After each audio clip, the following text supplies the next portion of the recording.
Hola, ¿qué tal? Muy buenos días a todas y todos. Bienvenidas y bienvenidos a nuestra clase número 18 de nuestro curso de Geotecnia. El día de hoy vamos a estar revisando conceptos relativos a aguas subterráneas. Cambiamos de pantalla. Ahí sí.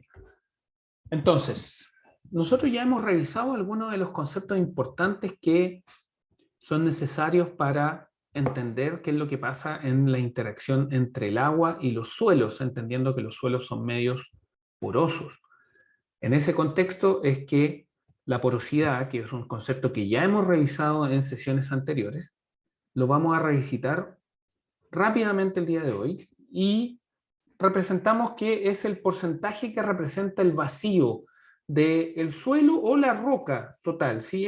Los conceptos de porosidad son aplicables tanto a suelos como a rocas. ¿Ya? Se expresan entre 0,1 o bien entre 0 y 100%. Y la definición canónica es el volumen de vacío sobre el volumen de total. Y eso es lo que lo diferencia con respecto al índice de vacío. El índice de vacío es respecto al volumen de sólidos. ¿Ya? Entonces, ¿cuál es la ecuación que los relaciona a ambos? Es esa que está ahí. ¿Sí? Y cuando grafican, ¿cierto? Las gráficas que relacionan la porosidad con el índice de vacío son esas, y ustedes en particular, ¿cierto? Ven que índices de vacío, en este caso, lo estamos graficando hasta un umbral de 2. Los índices de vacío de los suelos pueden llegar a valores significativamente mayores a estos, pero en general, ¿cierto? Cuando ustedes piensan en una arena, los índices de vacío andan al... Es difícil que excedan el 1. ¿Lo hacen? Sí. Pero cuando los índices de vacío de arena exceden el valor de 1 es porque también presentan mucho fino. Mientras más fino es un suelo, mayor es el índice de vacío que se puede alcanzar. ¿Ya? Y es en ese contexto que hay arcillas que presentan índices de vacío gigantescos, ¿ya? Muy por sobre 1, muy por sobre 2. ¿Ya? Pero en general eh, para los suelos clásicos que vamos a estar viendo con este rango de valores, la verdad es que estamos bastante bien. ¿Ya? Entonces, la determinación experimental de la porosidad, esto también lo hemos conversado, se ha visto también en auxiliar con Marcelo, respecto a metodologías de determinación de este tipo de parámetros en laboratorio. ¿Sí? Y cuando lo vemos, por ejemplo, en rocas, ¿qué es lo que se hace? Simplemente usted tiene un contenedor bien graduado, este contenedor bien graduado usted lo tiene con agua, es un agua desaireada, un agua destilada, por las razones que hemos visto en sesiones anteriores, ¿cierto? Usted no quiere que el agua eventualmente pueda reaccionar con su material, usted tampoco, a usted también le gustaría que el agua con el cual usted trabaje sea la que tenga la menor cantidad de aire, ¿no? Porque el aire ocupa espacio. Entonces, uno lo que busca es reducir las cantidades de aire a través del uso de agua desaireada. Eso quiere decir que en laboratorio desaireamos el agua a través de bombas de vacío. ¿Ya? Entonces, usted tiene el pignómetro, ¿sí? Usted tiene el material poroso que previamente lo secó al horno, usted lo mete en el pignómetro, ¿cierto? Y lo que va a ocurrir es que finalmente cuando usted saque el material va a haber un delta de volumen que, estrictamente hablando, ese delta de volumen corresponde al volumen que está llenando el volumen de vacío dentro de la muestra que usted ingresa. ¿Ya? Este caso en particular se hace muy evidente cuando uno lo presenta desde una perspectiva de rocas. ¿Ya? Entonces, aquí hablamos de términos. Porosidad efectiva. Este es un término nuevo, la porosidad efectiva. ¿Y qué refiere la porosidad efectiva? Refiere a la porosidad que está efectivamente disponible para el flujo, ¿ya? Para que las aguas en el interior de estos depósitos escurran, ¿ya? En este contexto es que cuando hablemos de porosidad, también vamos a estar refiriéndonos directamente a lo que es la porosidad efectiva, y ese va a ser un supuesto fuerte, ¿ya? Que vamos a estar utilizando. ¿Ya? Este es un supuesto fuerte. ¿Sí? Entonces, si uno quisiera describir qué es lo que pasa con los elementos de suelo hasta la roca, ¿sí?, en términos de porosidad, aquí vemos un gráfico que nos permite entender de mejor manera de qué estamos hablando. ¿Ya? Esta es una fotografía de un documento de la Universidad de Kansas. ¿Ya? ¿Y qué es lo que presenta? Fíjense que en su lado izquierdo, ahí dice, no hay poros, ¿no? En esta zona dice, no hay poros. Y abajo dice, es una estructura no porosa, no permeable. ¿Y por qué? Porque no hay vacío, ¿cierto? No se observa volumen de vacío entre las partículas que conforman el medio de la izquierda, ¿sí? Este es un medio que va viviendo algunas transiciones en la medida que nos movemos hacia la derecha, ¿sí? Entonces, ustedes, ¿qué es lo que pueden ver acá? De que no hay poros, que las partículas están muy conectadas, ¿cierto? Existen vastas áreas de contacto, ¿sí?, entre las partículas que no permiten que se aloje fluido en este caso y que tampoco escurra, ¿sí? Sin embargo, si nos movemos un poquito más hacia la derecha, lo que ocurre, lo que se observa es que ustedes ven que hay poros. Hay un poro, los vamos a remarcar un poquito. Remarquémoslo en rojito. Hay un poro ahí, hay un poro ahí, hay un poro ahí. Pero ¿qué es lo que dice? Son poros que no están conectados. ¿Qué significa que no estén conectados? Que no es posible desde un poro llegar hasta otro poro. ¿Qué significa eso? Que esta estructura, estrictamente hablando, puede albergar agua, pero no puede transmitirla, ¿ya? Si nos movemos más a la derecha, ¿ya? Y para cerrar, aquí hay poros que no están conectados, se alberga agua, pero no se transmite. Aquí ustedes dicen que esta es una estructura porosa, pero no es permeable. Esto es a grandes rasgos, ¿ya? Aquí en la de la derecha, ustedes lo que observan es que hay poros que están conectados. Para que exista flujo, ustedes requieren de que sus poros estén conectados, ¿sí? Eso implica que existen canales llegó Alejandro, eso implica que existen canales de transmisión entre los poros que existen en el medio granular que de alguna manera u otra permiten que eventualmente una partícula de agua pueda transitar por todo este canal, ¿sí? Y por los canales que hay. Entonces, aquí los poros efectivamente están conectados y por lo tanto hay transmisión, ¿sí? Por lo tanto, es una estructura porosa, pero además es una estructura permeable que permite la transmisión de fluido en lo que es la estructura de suelo con la cual se está trabajando. Entonces, la porosidad es un concepto que se aplica tanto para rocas como para suelos, ¿sí? Si lo vemos desde una perspectiva más granular, más de suelo, como lo hemos estado viendo durante este curso, aquí lo que observamos es que en el lado superior izquierdo vemos, ¿sí?, se presenta una grava.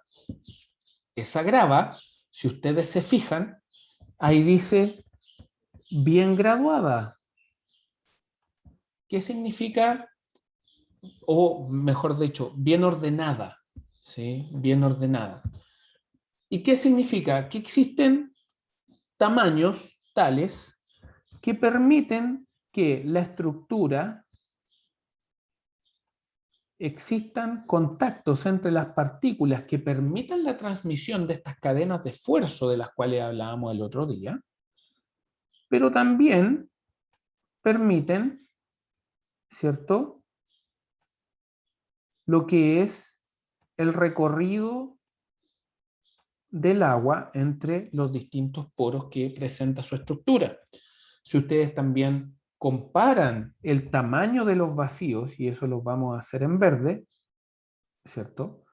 El tamaño de los vacíos es relativamente comparable al tamaño de algunas de las partículas en términos de volumen. Por lo tanto, ¿qué es lo que decimos en ese caso? Que es una estructura altamente porosa. Fíjense acá, cómo esto cómo se condice con lo de la derecha. En la derecha, lo que tenemos es una estructura donde se mantiene gran parte de la estructura granular dado por este material que se denomina grava en la figura. ¿Sí?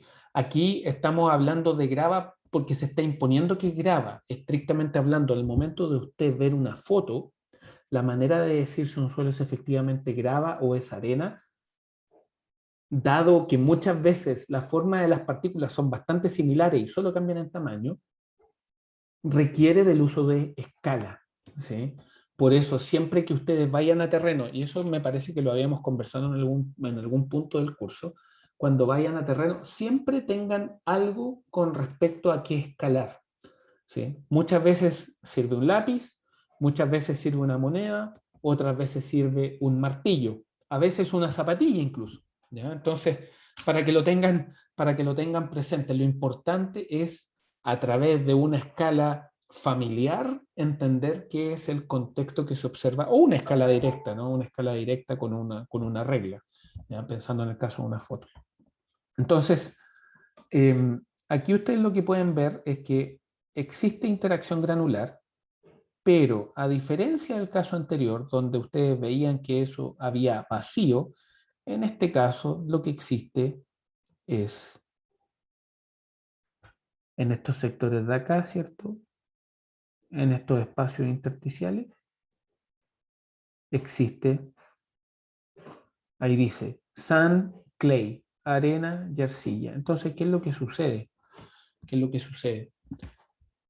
Esos son medios porosos dentro de este gran medio poroso que vendría siendo la grava, ¿no? Por lo tanto, la porosidad, perdón, la permeabilidad va a bajar, ¿sí? ¿Y por qué? Porque la porosidad también baja, ¿ya? Entonces, aquí tenemos una estructura en la cual no hay mucho orden y existe baja porosidad, ¿sí? Fíjense acá, en este caso, lo que tenemos son las partículas, pero si ustedes se fijan bien en este caso, las partículas no están muy, las partículas como tal, ¿no? Pensando en esta que está acá, no son necesariamente las que dominan la estructura. De hecho, ustedes lo que pueden ver acá es que solamente estas partículas tienen contacto. El resto de las partículas no está estructurado, por lo tanto, eventualmente, ¿sí? Las cadenas de esfuerzo no van a ir por las partículas grandes, sino que van a ir por las partículas pequeñas. Y si usted se fija, ¿qué es lo que dice acá? Dice cemented sandstone. Esto es una arenisca cementada. Eso quiere decir de que es una arena que se ha depositado, que ha vivido procesos químicos en los cuales, por ejemplo, a través de sal, presión, ¿ya? O algún otro cementante, puede ser eh, carbonatos, ¿sí? Lo que ocurre es que se empieza a generar una estructura en función de estos cementantes, del tiempo, de las presiones, se empieza a cementar una estructura que es muy poco porosa y que además no permite que los canales estén conectados por esta presencia de sales. Ahí lo que dice es arenisca cementada, ¿no? Entonces, ¿dónde ustedes pueden ver esto? Ustedes pueden ver esto muchas veces en la playa, cuando ustedes tienen láminas de arena, donde esta lámina de arena está pegada absolutamente por el efecto de la sal, ¿ya? Pero eso llevado a una escala significativamente mayor en términos de presión, tiempo, etcétera, ¿sí? Entonces, aquí ustedes tienen una estructura de baja porosidad, ¿sí? De baja porosidad y por ende muy probablemente también va a tener baja permeabilidad. Las arcillas es diferente. En general las arcillas tienen porosidad alta. En general muchas veces las arcillas tienen índices de vacío muy altos. Y si ustedes ven, la porosidad se correlaciona con el índice de vacío. ¿Y esto por qué? Mírenlo en el caso extremo. Y esto también lo habíamos conversado en una sesión anterior. Cuando las arcillas se ordenan, ¿cierto? Podríamos tener casos en que las arcillas se ordenan perfectamente o de manera no problemática. Se podrían orientar, yendo al caso extremo, se podrían orientar de esta forma, por ejemplo, ¿no? Recuerde que las arcillas lo que tienen es una estructura en la cual la cara se une fuertemente con los bordes, ¿sí? En ese tipo de estructuras lo que se tiene es un alto índice de vacío con respecto a sólido, ¿cierto? Un alto índice de vacío y claramente una altísima porosidad, por lo tanto vamos a tener una alta porosidad, ¿sí? Ahora, ¿qué es lo que ocurre? La porosidad, no, en este caso, no necesariamente se traduce en una alta permeabilidad, ¿ya? Y ese tipo de cosas son las que vamos a ir detallando en la medida que vamos avanzando con estos conceptos. Aquí estamos en una etapa de introducción, donde estamos relacionando todos los conceptos intergranulares que vimos en las sesiones pasadas con ahora la presencia de agua. Aquí ustedes tienen un limestone, ¿cierto? De baja porosidad. Por supuesto que sí. ¿Por qué? Porque el agua eventualmente solamente podría escurrir por las fracturas que se evidencian en esta estructura, ¿sí? Aquí usted tiene un shale. ¿Cuál era la traducción de shale? No la recuerdo en este minuto, ¿sí? Pero ustedes tienen una estructura de muy baja porosidad, ¿ya? Entonces, ¿qué es lo que ocurre si lo que conversamos en la diapositiva anterior, más el análisis de las estructuras que estamos presentando acá, cuando tenemos suelo y roca, lo que podemos ir viendo es que hay estructuras que son uniformes y de alta porosidad, como esa que está ahí, que son uniformes y siguen teniendo alta porosidad, ¿sí? Y que además tienen los granos porosos. ¿Eso en dónde podría ocurrir? En una arena volcánica, ¿sí? En las arenas volcánicas que existen, por ejemplo, en el lago Villarrica, ¿sí? ¿Cómo se llaman generalmente esas arenas? Arenas de pome, ¿sí? La pumicita. La pumicita es muy porosa, ¿ya? Entonces, ustedes tienen esta estructura donde los granos son porosos. Y si usted se fija aquí en esta estructura, no sé si se verá muy bien en su pantalla, pero que sí, pero ustedes lo que tienen ahí es una estructura porosa que ahí estoy demarcando con azul. Quizás debería haberlo hecho con rojo. Vamos a hacerlo ahí con rojo para que se note un poquitito más, ¿no? Se ven una estructura porosa. Aquí ustedes tienen porosidad por disolución. Eso también pasa mucho en las rocas, ¿sí? Hay rocas y suelos que son afectos a lo que es la disolución, en particular mucho más las rocas que los suelos, ¿sí? Pero ¿qué es lo que ocurre? Que existen reacciones químicas que empiezan a diluir, ¿cierto? Los elementos químicos, ¿sí? Y minerales que existen en estas estructuras de roca y suelo. Ahí ustedes tienen una estructura no uniforme y de baja porosidad, ¿sí? Y aquí tienen una estructura uniforme con porosidad reducida. Y aquí tienen una roca donde hay porosidad por fracturamiento. Nosotros habíamos visto cómo las rocas se pueden fracturar, ¿cierto? A través de estados de grandes presiones, también por ciclos de frío y calor, ¿cierto? Entre otras. Me gustaría chequear de que estamos todos en la misma página con lo que estamos conversando, dedito arriba que sí. ¿Hay alguna duda, consulta con lo que estamos viendo hasta ahora? ¿Profe? Sí, Sí, yo Javi, tengo una duda. dígame. Es que, o sea, me confundo un poco la definición de porosidad efectiva. Como que se refiere a que hay como caminitos entre los poros, así como Exacto, que los exacto, poros están como unidos. exacto. Cuando usted tiene una estructura granular, ¿cierto? Y un fluido escurre a través de esa estructura granular, no necesariamente el agua pasa por todos los poros de esa estructura granular. ¿Sí? Hay canales preferenciales. Entonces, ¿qué es lo que ocurre? Que al hacer las mediciones, ¿sí? La porosidad que uno mide es la porosidad que efectivamente está, por así decirlo, participando, ¿no? En todo lo que es la observación de estos flujos.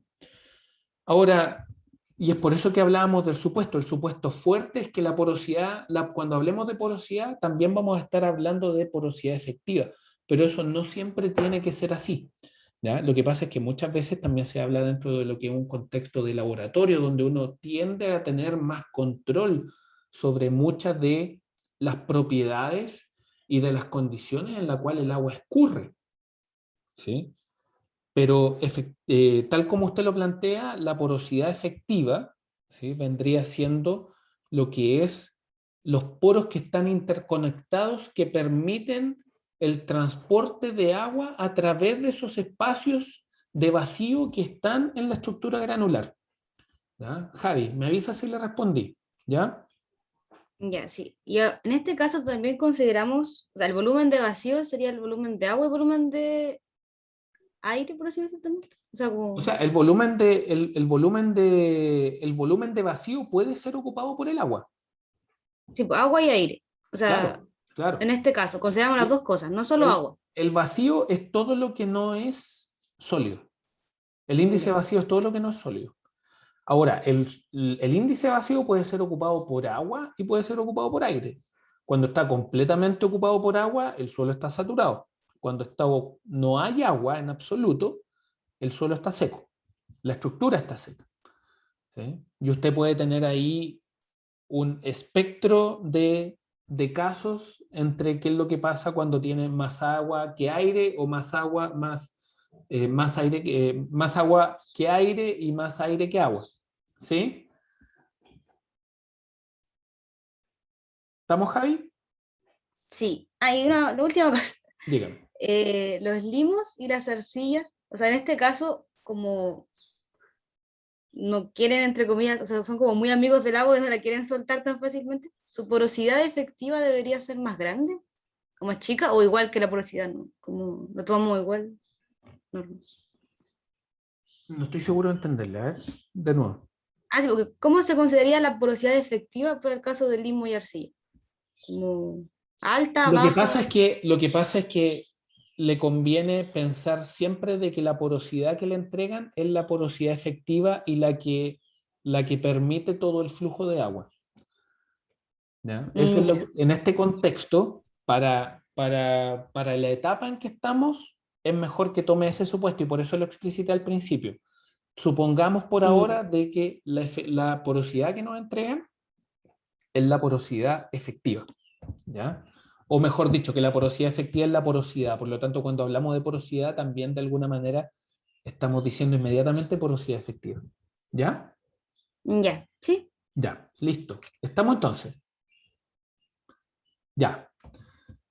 Entonces, aquí ustedes tienen una porosidad, ¿ya? O sea, podemos apreciar de manera indirecta la porosidad, ¿cierto? Que a través de la observación de qué es lo que pasa con los poros en un medio granular. Esta es una foto que me parece ya se la hemos presentado anteriormente, que tomamos con microscopio, ¿cierto? Y ustedes pueden ver cómo en esta situación que estamos presentando existen partículas que están en contacto, así como otras partículas que, si bien están cerca, no necesariamente están en contacto, que son las que finalmente generan estas cadenas de esfuerzo.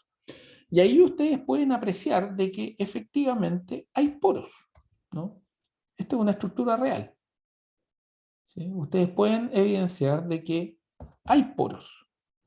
Y esos poritos pueden albergar agua, y en la medida que esos poritos estén conectados, ¿cierto?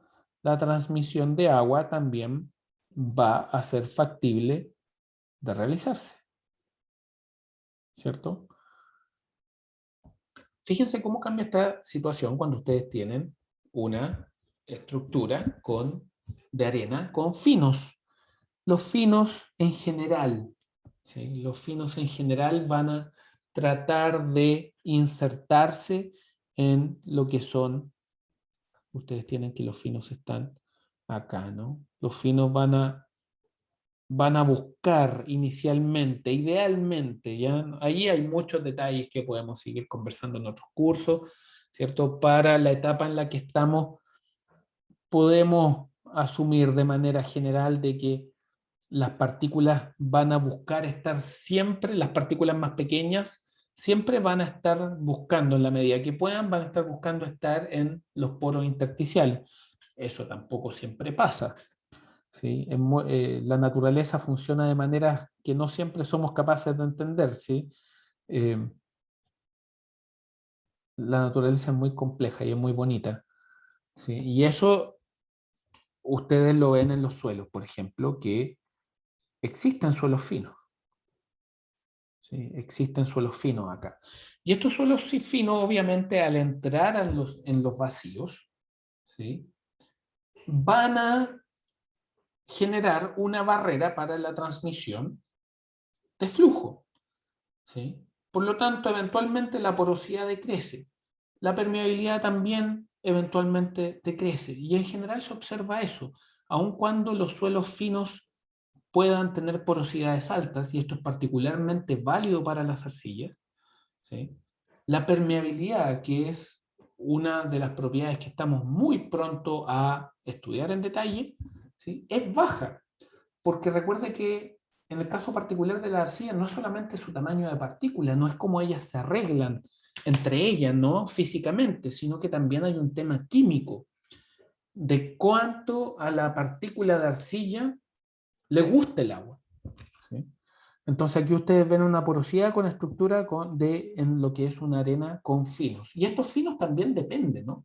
Nosotros ya en toda la etapa de caracterización estuvimos estudiando qué es lo que pasa cuando los finos presentan plasticidad y no presentan plasticidad, ¿ya? Por lo tanto, muy importante acá, obviamente, aquí la plasticidad también va a cumplir un rol importante. Va a cumplir un rol importante. Un rol importante. ¿Ya? Sobre todo cuando hay suelos finos. Valores de porosidad. Fíjese, ahí tenemos depósitos no consolidados cuando hablamos de grava, arena, limo, arcilla.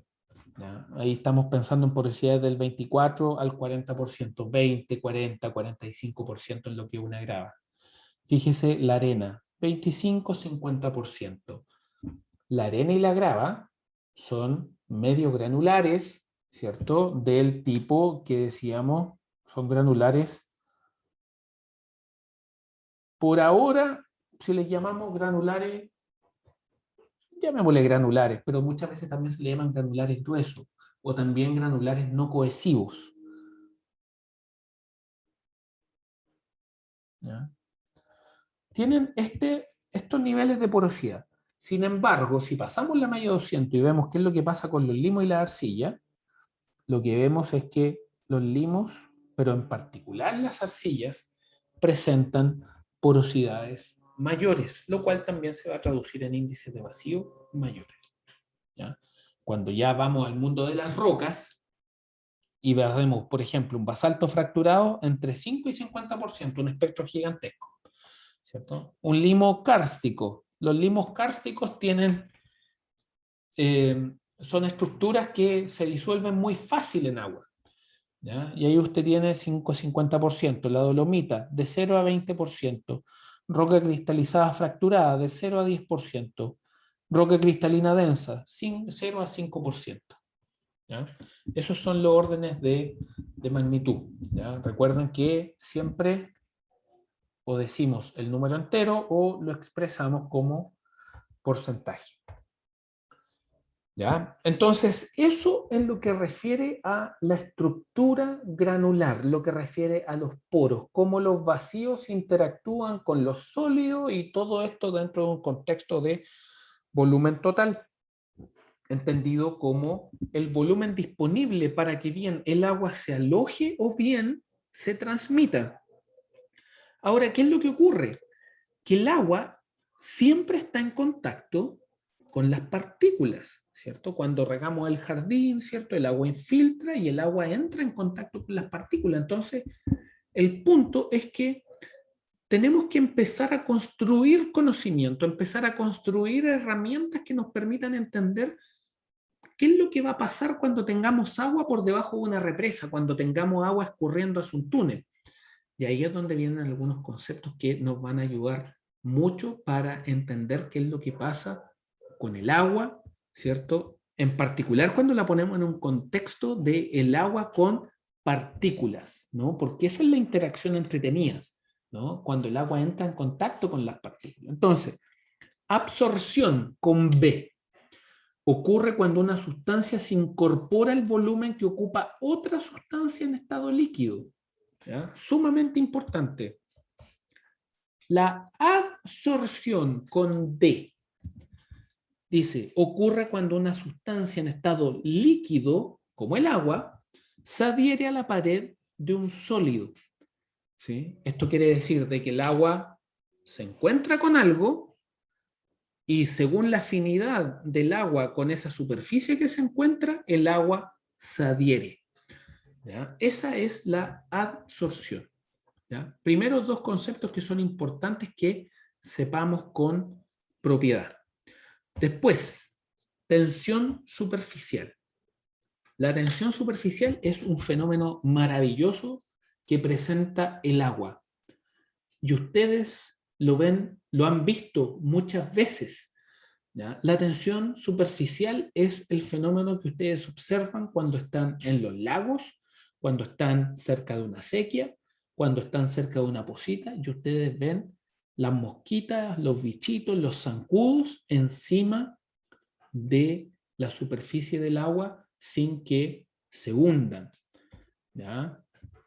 Ese fenómeno de por qué los bichitos no se hunden, pero no solamente los bichitos, sino que también los clips, ¿cierto? Estructuras muy, digámosle, muy livianas que no son capaces de hundirse, no son y si usted se fija, diera la impresión de que cuando estos cuerpecitos están apoyados en el agua, se forman una especie de cama elástica, ¿no? ¿Qué es lo que pasa en estas camas elásticas? ¿Por qué este bichito no se hunde? Sin embargo, se hunden otros bichitos más grandes. ¿Ya? Las abejitas en las piscinas, ¿cierto? Siempre sufren un montón las abejitas en las piscinas. ¿Sí? ¿Por qué esto no se hunde? ¿Por qué cuando tenemos un tubito y este tubito disminuye de diámetro, diera la impresión de que el agua, no es que diera la impresión, efectivamente ocurre así, el agua sube a una altura más alta? ¿Por qué tiene esa forma? ¿Por qué tiene esa forma pendular el agua? ¿Por qué baja hasta un mínimo, cierto? Y esto nosotros lo vemos todos los días en el laboratorio, en las buretas, ¿cierto?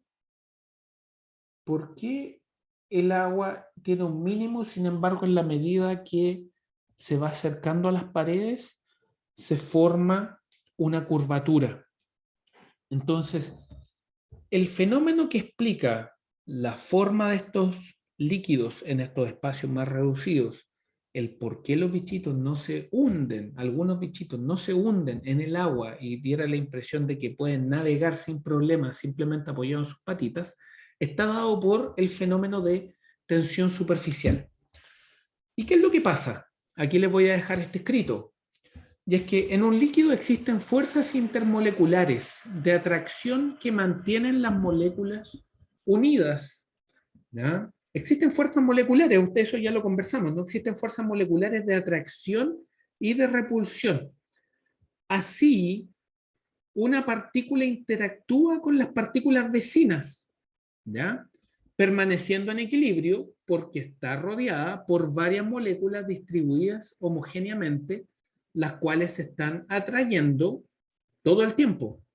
¿Se escucha mucho un ruido que hay de bomba atrás? No, profe. Ah, buenísimo, ya, buenísimo. Entonces, ¿qué es lo que ocurre? Que si ustedes se fijan, dentro de un líquido, todas estas interacciones funcionan de manera tal que todo está en equilibrio, ¿no? Pensando en el agua que está en el interior de un vaso, bajo la superficie. Sin embargo, ¿qué es lo que ocurre? Que cuando esto se encuentra con una superficie libre, este equilibrio de alguna manera se desestabiliza. ¿Y por qué? Porque ustedes tienen fuerzas repulsivas y tienen fuerzas atractivas. Sin embargo, cuando ustedes están en la superficie del líquido, las fuerzas que antes estaban, ¿cierto?, equilibrándose por este sector, ya no tienen una contraparte por sobre la superficie, por lo cual es ahí donde se genera esta desestabilización, ¿sí?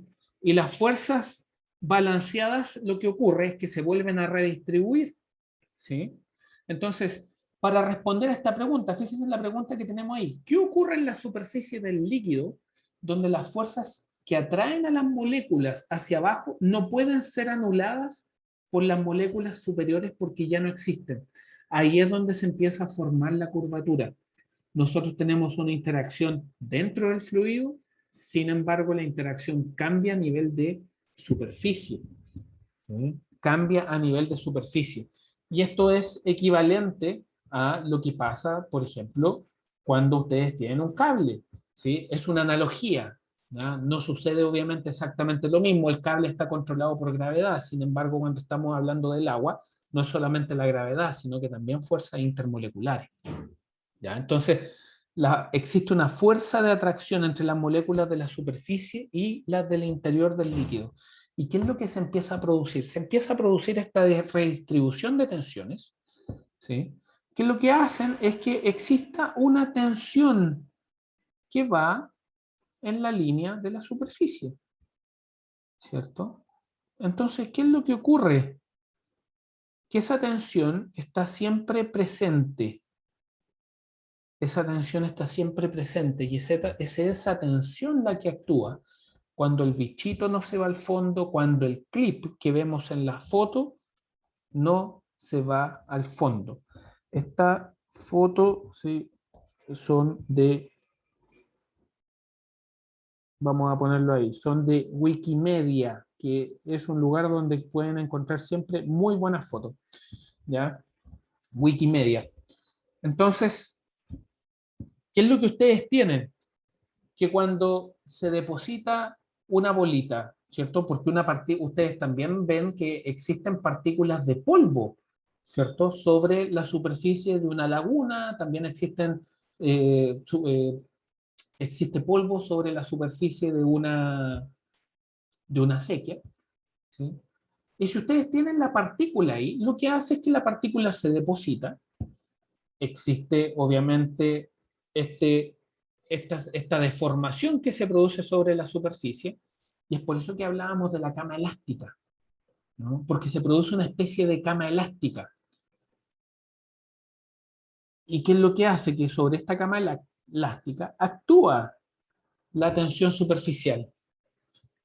Entonces, lo que podemos ir viendo es que para que un cuerpo, en este contexto, una partícula de polvito, un bichito, el clip, para que estas estructuras puedan hundirse, lo que requieren es que las fuerzas, ¿cierto? Las fuerzas de atracción en la vertical hacia abajo superen a las de la tensión superficial. Por lo tanto, de alguna manera, la tensión superficial se interpreta como la tensión necesaria para que la cama elástica de agua, que en este caso tenemos, se rompa. ¿Sí? Y eso es lo que estamos formalizando. La tensión superficial es un concepto importantísimo porque la tensión superficial es la que le explica a usted muchos fenómenos, como por ejemplo, por qué una gotita, ¿cierto? Cuando llueve, ¿por qué hay gotitas colgando y se forma el agua tiene una forma pendular sobre la superficie y quedan colgando y no caen? ¿Ya? La razón tiene que ver precisamente con la tensión superficial del agua. ¿Ya? Entonces, ¿qué es lo que pasa? La fuerza atractiva neta apunta hacia abajo, perpendicular a la superficie.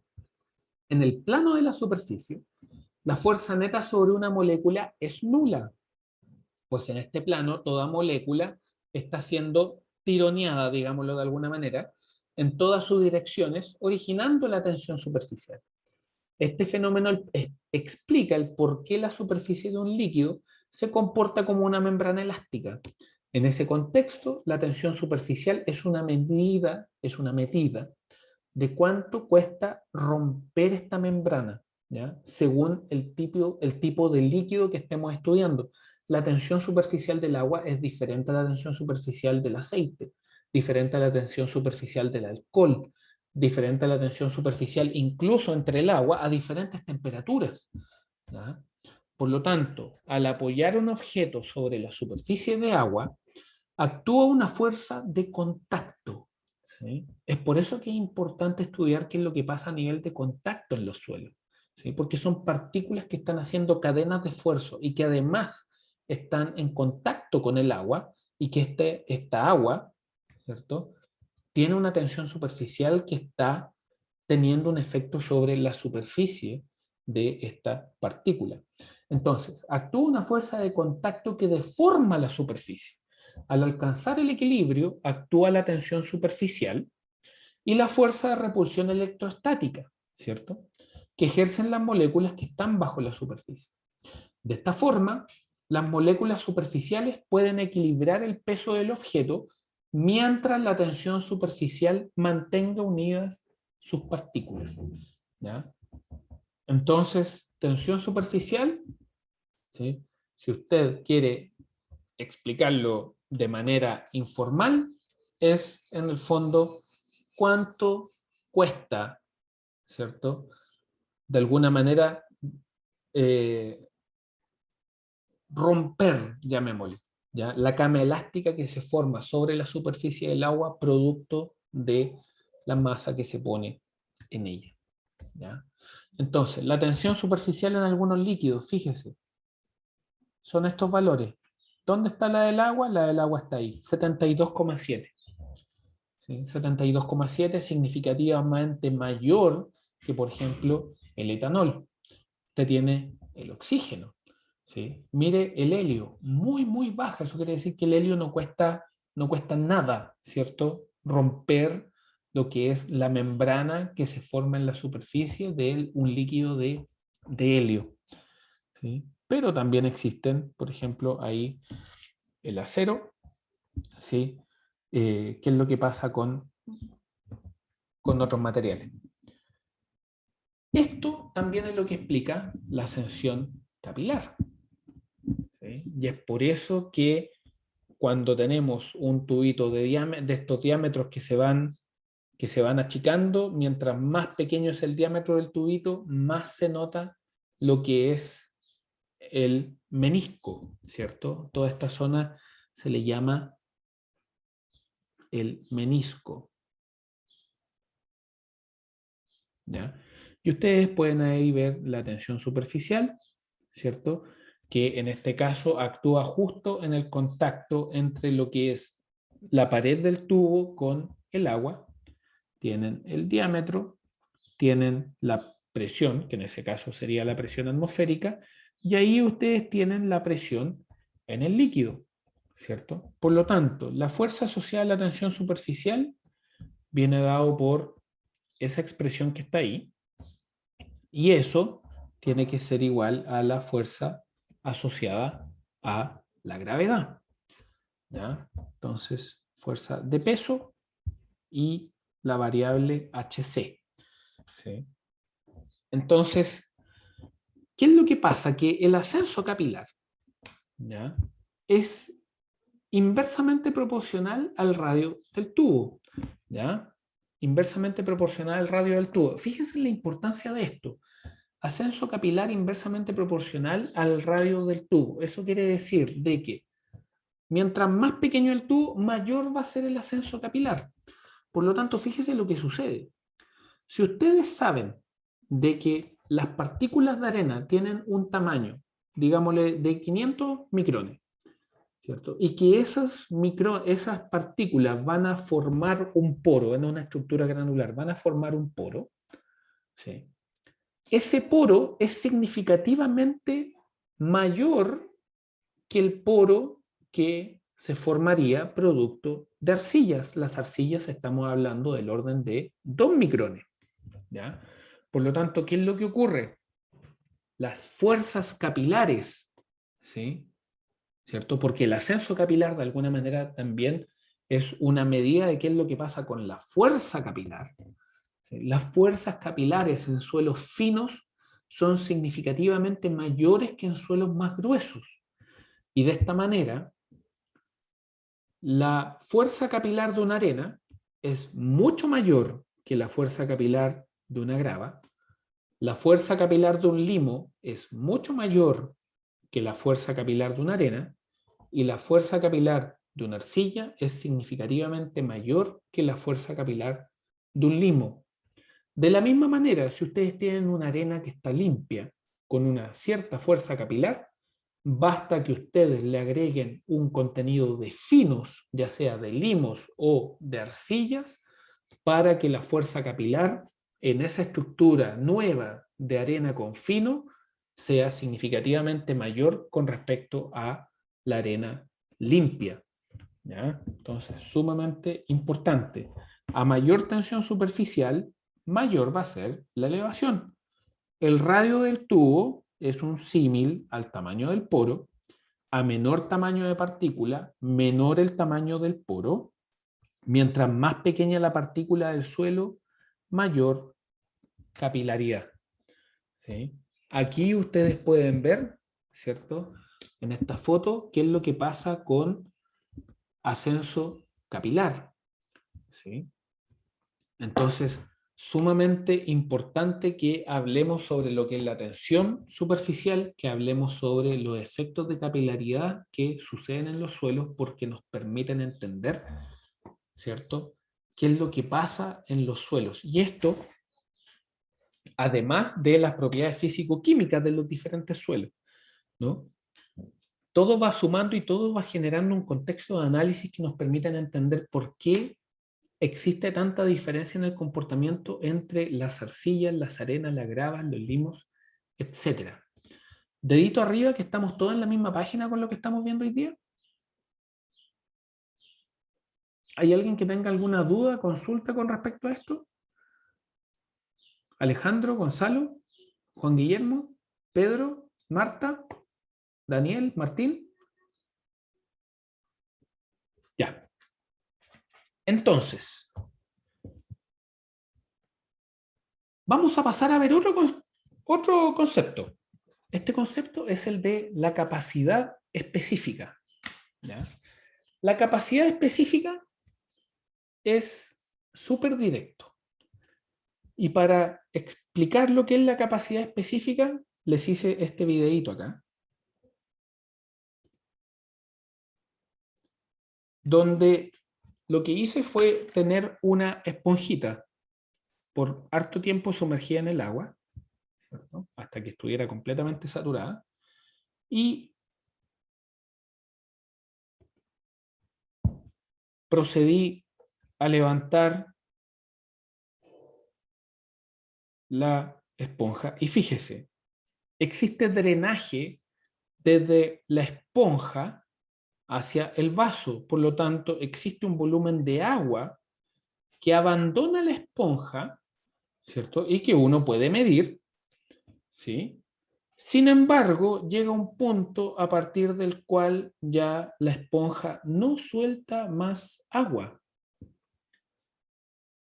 El agua que drena por gravedad de esta muestra saturada que estamos presentando acá, sobre el volumen total de la muestra, es lo que se llama la capacidad específica, ¿ya? Y ustedes lo que observan es que el drenaje se produce desde esta esponja hacia el vaso, volumen de agua que es medible, se produce hasta que la gravedad es balanceada por la tensión superficial. Llega un punto en que el agua ya no logra drenar, no porque no haya más agua, sino que porque la gravedad no es capaz de seguir haciendo escurrir el agua que está adentro de la esponja, ¿cierto?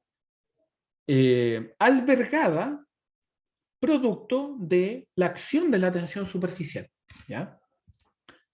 De la misma manera, así como existe una capacidad específica, existe lo que se llama la retención específica.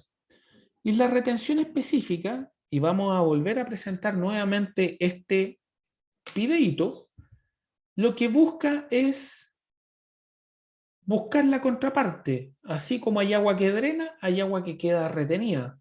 Por lo tanto, el volumen de agua retenido en la esponja se relaciona con la retención específica.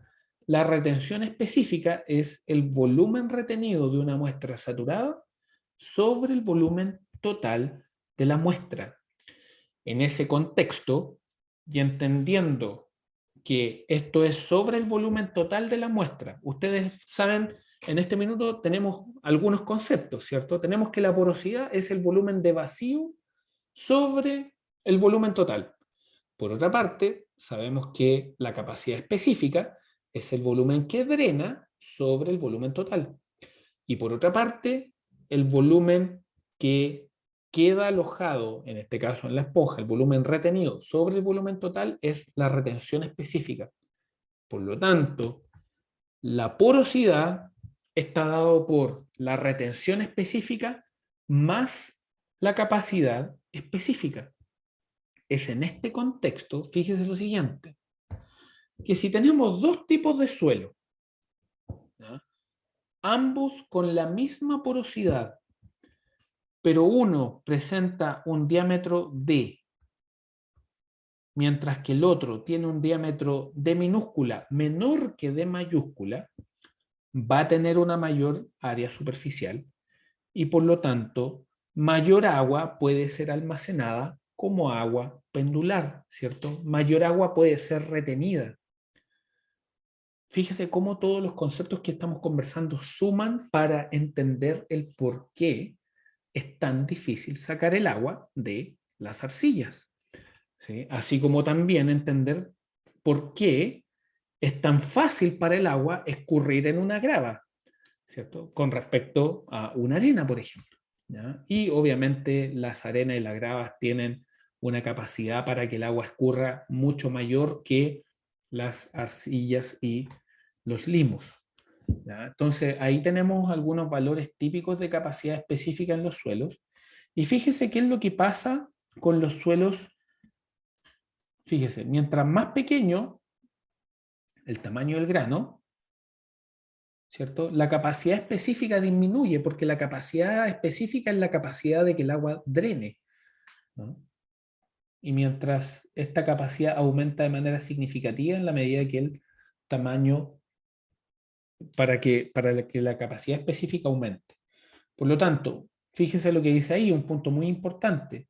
Basta la existencia de finos para que la relación entre el suelo y los flujos de agua se vean significativamente influenciados, ¿sí? Y ahí va a entrar en algún minuto, va a entrar el tema también de la plasticidad, ¿sí?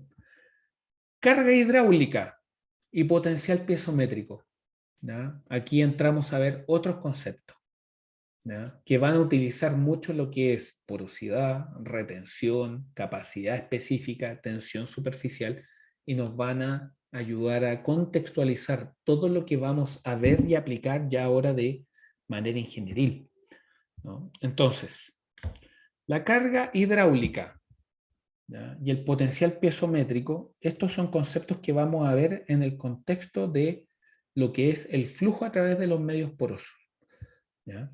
Para que exista flujo, tiene que haber diferencia de energía, lo que implica que tiene que haber una diferencia potencial. Y cuando hablamos de diferencia de potencial, ¿cierto? Diferencia de energía, en el fondo hablamos de diferencias de Bernoulli, ¿ya? Bernoulli es la persona que sale ahí, ¿cierto? Que nació por allá, por el 1700, sí, hace bastantes años, ¿ya? Y que es la principal herramienta con la cual vamos a estar estudiando las aguas dentro de lo que son los flujos porosos, ¿ya? Dentro de los flujos dentro de los medios granulares, medios porosos, ¿ya? Y el Bernoulli, ¿de qué se trata? Bueno, ustedes lo conocen de mecánica de fluidos. Vamos a tener, ¿cierto?, el Bernoulli, que se va a expresar en términos de distancia, ¿no? Lo vamos a entender como lo que es una altura total de agua, que va a estar dada por el concepto de altura de velocidad, altura de presión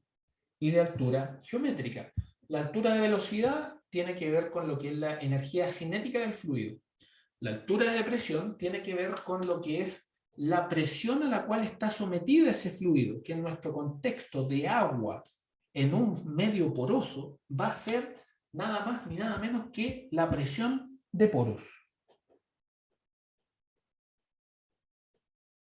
Presión de poros. Y ese es un concepto que es importantísimo, la presión de poros. Ya lo realizamos en sesiones anteriores, ahora lo que estamos haciendo es formalizarlo, ¿ya? Y la altura geométrica, que tiene que ver con a cuánto es la altura que está el sistema que nosotros estamos analizando con respecto a un sistema de referencia.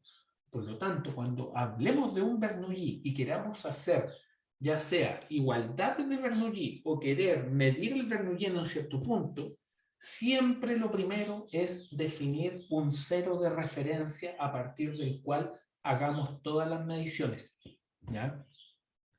Entonces, tenemos la altura de velocidad, la altura de presión, la cota geométrica, siempre con el Bernoulli expresado en unidades de distancia.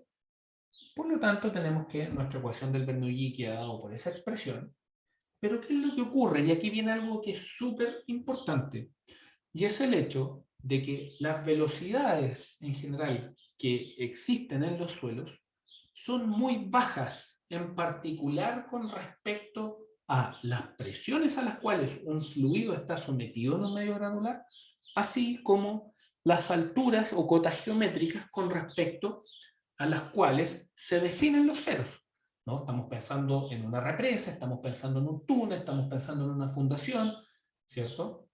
Entonces, ¿qué es lo que ocurre? Que esas velocidades son tan bajas con respecto a las magnitudes involucradas en los fenómenos de escurrimiento de agua en suelos, que este término lo vamos a aproximar a cero, ¿ya? Y es sumamente importante ese concepto. No es que la velocidad en los suelos sea cero.